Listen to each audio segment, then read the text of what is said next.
Hi, this is Sherri, and welcome to Books and Radio Plays. Today we're going to talk a little Jane Austen before the big Jane Austen July birthday celebration, 250th, and all that. So, this is my actual little collection of books about Jane Austen. I've already shown you a lot of the books that she wrote and my collection and the different editions and stuff like that. So I thought I'd do it a little different. The first books up is my Jane Austen letters. The one on the left is the one I've had for a long time, the Selected Letters of Jane Austen, which I've really enjoyed. I've read it many times, so I've referred to it. The one on the right I got for my birthday. The illustrated letters of Jane Austen. They are so pretty. Just look at the painting on the front. That's the level of art and just talent that makes this such an amazing book. I highly recommend, if you're a Jane Austen fan, to read her letters because you really get a feel of the woman. And more open than she could ever be in her books. Just really good. Next up is the screenplay and the diaries of Emma Thompson. This has been redone. There's a new edition of it out, and they were saying that it has the screenplay and this one doesn't, but actually this one has the screenplay. So I'm not really sure what they're talking about, but it's really fun and funny, and it's pure Emma. If you know Emma Thompson, she's got the best sense of humor, and it's just really great. And it talks about her and all her worries about, about her screenplay. Like, she was really, really worried that people would think it was a double wedding and stuff like that, and all the really great, sorry about that, motorcycle has to show off. Uh, um, it's just really a good book. If you've never read it, I really recommend it. It's both the screenplay, which, as you know, is brilliant. She won an Oscar for it.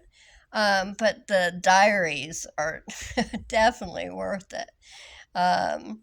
It's really funny because I recently read the journals of Alan Rickman, and it was so sad because, uh, he did that. It was actually published after he passed, and he talks about being sick and everything. It was so sad.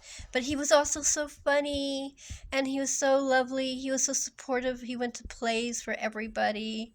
Whoever, all his friends, he always showed up for them, including Emma and Daniel Radcliffe and all these people. So if you want to read two really interesting books that go really well together, read this book with the diary of Emma Thompson and read Alan Rickman's journal. Oof, really good. This is really an interesting book. It's called Jane Austen's England, and it's basically about what England was like in the Regency period when Jane Austen could have visited any of those places, and she went to a lot of them. It's a very, very, got beautiful illustrations, very insightful. Highly recommend. I think this is kind of funny because I think this is kind of funny because I don't know why the light is going in and out. It's not blinking, but on the screen it is. So strange. Anyway, Jane Austen. It's called The World of Jane Austen on the left by Nigel Wilkinson, and on the right it's Jane Austen's World by a different author. Hold on just a second, going down. Maggie Lane. And they're totally different. The World of Jane Austen is really what the period was like, where she lived, how she lived, how her family was, what happened with her family her brothers were some of her brothers were very important admirals and things like that. And of course, you know about Edward being adopted, and him becoming very, very important. So that's what that one's about. Jane Austen's world is more about the movies, as you can tell by the cover, which I love because it has two of my favorite of the Jane Austen adaptations, Pride and Prejudice, 1995, I think, with the great Colin Firth and Jennifer Eel. I never know how to pronounce her last name. I'm sorry. And Kate Winslet from Sense and Sensibility. Um, I love both these books. I don't know how available any of these books are, but I just thought it would be fun to share them with you. So here's a little something to read before all the wonderful glamour that's coming for the 250th birthday anniversary, whatever you want to call it, of Jane Austen. Since it's a person, I kind of prefer to call it her birthday. So that's it for today. Thank you for watching.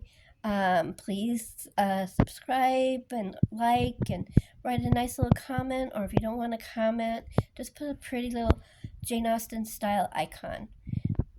Not icon. You know what I mean. Emoji. Have a good day.